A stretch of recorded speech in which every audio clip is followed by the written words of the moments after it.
In this video, I am going to teach you how to get the database ID in Notion, perfect for connecting your workspace with integrations or API tools. Whether you're a developer, an automation enthusiast, or just organizing your workflow, knowing how to find this ID can be really helpful. Let's get started.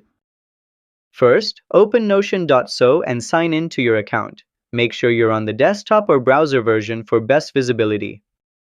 Then choose the space or page you want to work on. It can be a database, a task list, or any table view.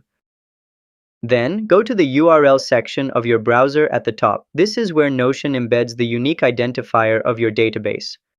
And finally, the database ID is the long alphanumeric string that appears after // and before the question mark. Highlight and copy it. You'll need it for external apps or custom automations. And that's how you find your Notion database ID. If this helped, be sure to hit like and subscribe to How to Tutor for more fast and clear tech tutorials. See you next time!